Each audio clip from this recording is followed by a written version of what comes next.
안녕하세요. 오늘도 하나 배우겠습니다. 내일은 민천재입니다. 오늘도 역시나 쓸데없지만 알아두면 어디 가서 아는 척하기 좋은 이야기들로 준비를 했습니다. 자, 먼저 오늘의 영상 3줄 요약. 첫 번째, 미국에는 고속철도가 없다. 두 번째, 고속철도 기준 미국의 도시 배치는 극악이다. 세 번째, 자동차 업계와 비행기 업계의 로비가 미국의 대중교통 시장을 죽였다. 저는 예전부터 나홀로 집에 영화를 보면서 궁금한 게 한 가지가 있었습니다. 가족여행에 케빈을 혼자 집에 두고 온 걸 알게 된 엄마가 비행기를 급하게 타고 집으로 돌아가려고 하는데 비행기에 자리가 없었어요. 집에 아이가 혼자 있다면서 크리스마스에 기적을 보여달라고 자리를 만들어달라고 떼를 쓰다가 자리가 없다는 것에 포기하려던 찰나에 공항에 있던 노란 점퍼를 입은 귀여운 아저씨들의 차를 얻어 타고 집으로 향하는 장면이 있죠. 저는 그때 문득 이런 생각이 좀 들었습니다.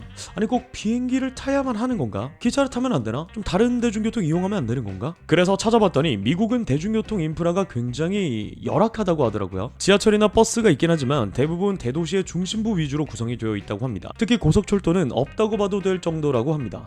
자, 오늘의 주제는 자본주의의 나라, 세계에서 가장 잘 사는 미국은 왜 대중교통, 특히 고속철도가 없는 걸까? 지금 알아보러 가시죠.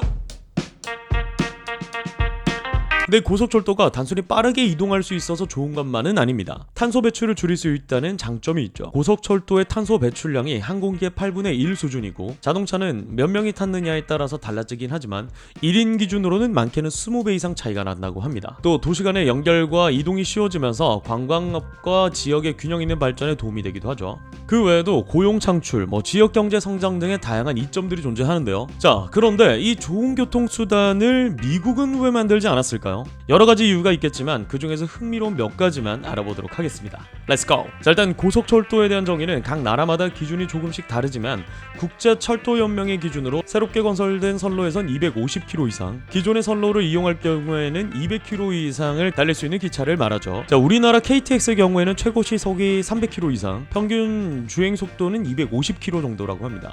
최근엔 중국이 고속철도 개발에 열을 올리면서 어마무시하게 발전을 하고 있죠. 중국의 CR400의 평균 속도가 340km라고 하니까 정말 빠른 거죠. 최고 시속이 아니고 평균 시속이 340km인 겁니다. 그리고 가장 먼저 고속철도를 개발한 일본의 신칸센의 경우에는 260km 정도가 되고 프랑스의 떼제베의 경우에는 300km 정도가 된다고 합니다. 그럼 미국은 어떨까요? 미국에는 고속철도가 있다고 할 수는 없지만 그렇다고 없다고도 할 수가 없습니다. 이게 무슨 말이냐 하면 미국의 여객철도 회사 암트릭이 보유한 아셀라라는 기종이 가장 빠른데 최고 시속이 240km고 평균 시속은 110km에 그친다고 합니다. 이런 점에서 미국의 아셀라는 미국 내에서는 좀 빠른 축에 속하지만 고속철도는 아니다 라고 볼 수 있겠죠.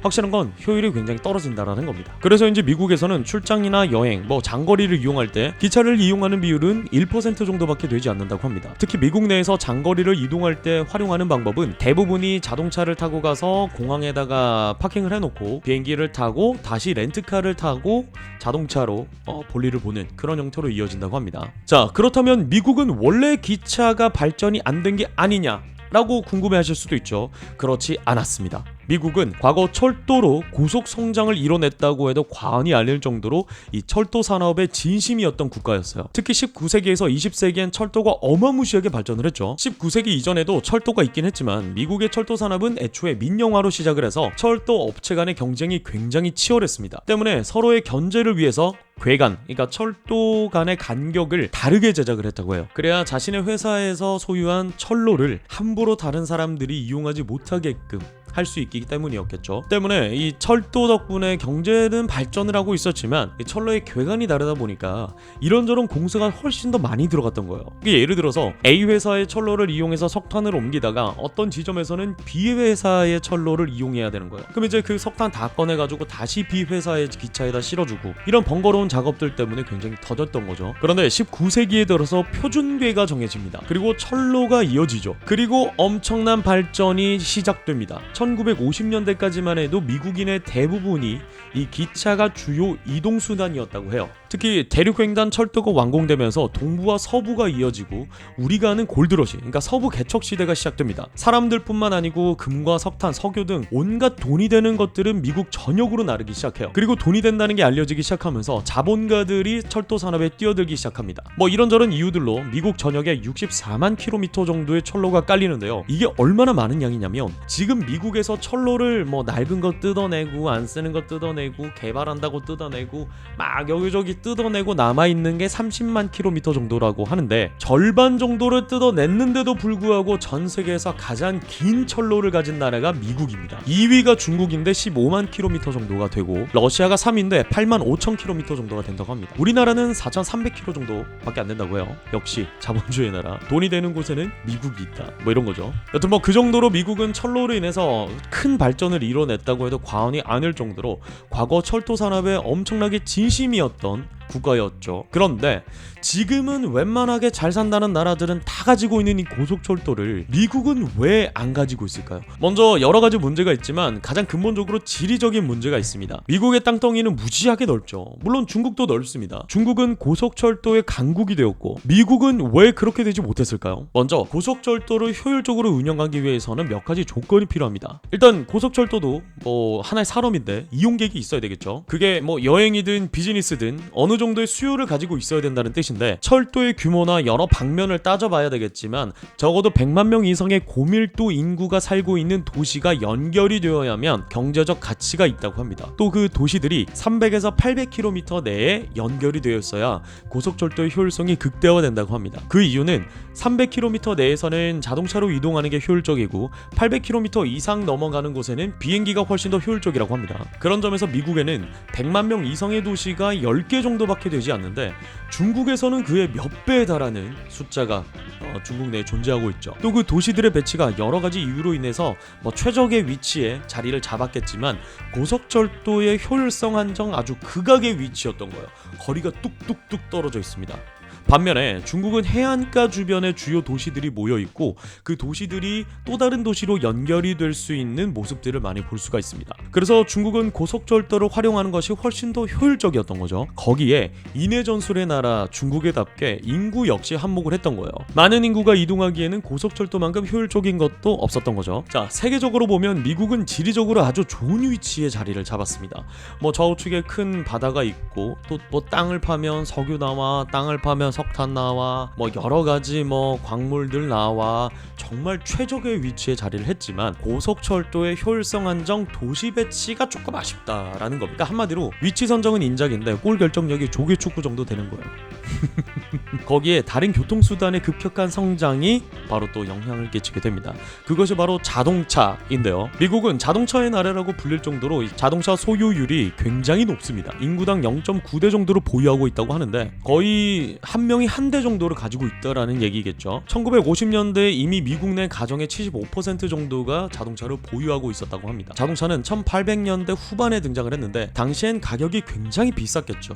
그래서 일반 노동자들의 급여로는 도저히 넘볼 수 없는 가격으로 형성이 되어 있었대요. 그렇게 자동차는 돈 좀 있다는 사람들만 타고 다녔겠죠. 뭐 타고 다니면서 막 그런 거 했겠지. 괜히 막 창문 한번 내리고 막 괜히 사람 많은 곳에 한번 괜히 몇 섰다 가고 막 그런 거 했겠지. 보여주는 거지. 내가 이만큼 잘 산다. 뭐 이렇게 과시한 거죠. 그래서 이 자동차가 어떤 선망의 대상, 나도 한번 좀 타보고 싶, 뭐 어떤 부러움의 대상, 부의 상징, 뭐 이렇게 된 거예요. 그렇게 시간이 흘러서 1910년대쯤에 헨리 포드가 컨베이어 벨트를 도입하면서 자동차 양산에 박차를 가합니다. 그때 처음으로 양산되기 시작한 게 포드 모델 T였어요. 이 포드 모델 T는 컨베이어 벨트의 대량 생산 시스템으로 기존 가격의 3분의 1 정도로 굉장히 대폭 낮아집니다. 또 이때 자동차 할부제가 등장을 하면서 중산층들도 조금 무리하면 구입이 가능했던 거예요. 그래서 조금씩 자동차의 소유 비율이 좀 늘어나기 시작했고 점점점 자동차가 증가하고 있는데 거기에 자동차 수요를 폭발적으로 늘리는 사건이 하나 발생을 합니다. 바로 미국의 점차 스캔들이라고 불리는 사건이죠. 1930년대, 1950년대까지만 해도 노면 전차가 미국 내의 주요 교통수단으로 활동을 했었는데 왜 야인시대 보면 뭐 도로에 다니는 기차들 좀 있잖아요. 그게 바로 노면 전차인데 일부 유럽 국가에서 아직 활발하게 활용을 하고 있기도 합니다. 근데 이 자동차 생산 회사인 제너럴 모터스 GM의 주도하에 타이어 회사인 파이어스톤, 석유 회사인 필립스 석유 등이 연합을 이루어서 전면적으로 노면 전차 회사를 사들이기 시작합니다. 그리고 노선들을 폐쇄하고 없애버려요. 근데 이게 또 시기적으로 정말 잘 맞아떨어진 게 뭐냐면 노면전차 회사들은 노면전차 자체로 수익을 얻기보다는 노선을 깔기 위해 사들인 부동산으로 수익을 보고 있었다고 합니다. 그래서 실질적인 노면전차 운행은 적자였던 거예요. 노면전차 운행의 수익성이 없으니까 뭐 아쉬울 게 없겠죠. 나한테 팔아라 하니까 오케이 땡큐 감사 하면서 후딱 회사를 팔아버렸고, 그 영향으로 미국의 대중교통 발전이 멈춰버렸다라는 어떤 그런 의견들이 많습니다. 이게 그때 당시에 논란이 된 사진인데, 일을 마친 두 사람이 불타는 노면전차를 배경으로 수표를 주고받고 있는 모습이죠. 뭐 GM에 대한 이 재판이 진행됐고 결론은 뭐 무죄로 판결이 났지만 아직까지 의혹을 좀 많이 남기고 있는 그런 사건입니다. 여튼 이 스캔들로 인해서 자동차의 시대를 촉진시킨 것은 틀림없는 사실이겠죠. 거기에 1950년대에 아이젠하워 대통령이 주간 고속도로법을 제정시켜서 6만 킬로에 달하는 고속도로를 건설합니다. 당시 철도의 개발에 대한 정책보다 자동차 중심의 교통정책이 발달했던 이유가 자동차 업계의 적극적인 로비가 배경이었다고 합니다. 역시 로비의 나라 미국. 거기에 미국의 주거 환경 역시 자동차가 없어서는 안 될 환경이었죠. 미국에서는 주거 관련 특이한 제도가 존재하는데 그게 바로 조닝 제도라는 겁니다. 이 조닝 제도는 도시의 균형 있는 발전을 위해서 제정된 법률인데요. 그러니까 쉽게 이야기해서 주거용 지역에는 주택만 지을 수 있고 상업용 지역에는 쇼핑몰, 음식점, 마트 등 뭐 상업을 위한 시설로만 지을 수 있도록 하는 토지의 용도에 따라서 구역을 나눠 놓는 겁니다. 물론 지역에 따라서 혼합이 허용되는 구간이 있긴 하지만 기본적으로는 이렇게 나뉘는 것이죠. 그래서 미국이 배경인 영화를 보다 보면 마트를 가기 위해서 뭐 30분, 1시간씩 차 타고 나가는 장면들이 정말 흔하게 나오지 않습니까? 그게 바로 조닝 제도 때문입니다. 이 조닝 제도 때문에 미국에서는 차 없이 생활이 안 될 정도니까 집집마다 차를 보유할 수밖에 없게 된 거예요. 여튼 뭐 이런저런 이유들로 자동차 시장이 급격하게 성장을 하면서 철도 시장은 외면받게 됩니다. 이 자동차의 발달은 단순히 고속철도의 개발을 막았다를 넘어서서 미국의 대중교통에 큰 영향을 끼치게 됩니다. 거기에 저가항공의 발전이 기름을 붓는 거예요. 1978년 항공자유화법이 제정되면서 저가항공의 시대가 열립니다. 이때 여러 규제를 받고 있던 항공업계에 항공운임과 노선 규제를 철폐하게 되면서 항공업계의 성장이 시작되죠. 여기에도 역시나 로비가 적극적으로 작용을 합니다. 심지어는 2000년대 이후에 캘리포니아 고속철도 프로젝트에 대해서 대놓고 철도 투자 반대를 위해서 로비를 합니다. 때문에 정부의 지원이 자동차 업계와 항공업계에 집중하게 된 거예요. 정부의 지원이 부족해지니까 대부분 민영으로 운영되는 철도 회사들이 스스로 발전을 해야 되는데, 기차와 철로를 제작하는 것도 정말 어마무시한 돈이 드는데 이 철로를 깔기 위해서는 땅이 필요하잖아요. 이 땅값이 도저히 감당이 안 되는 수준이었던 거예요.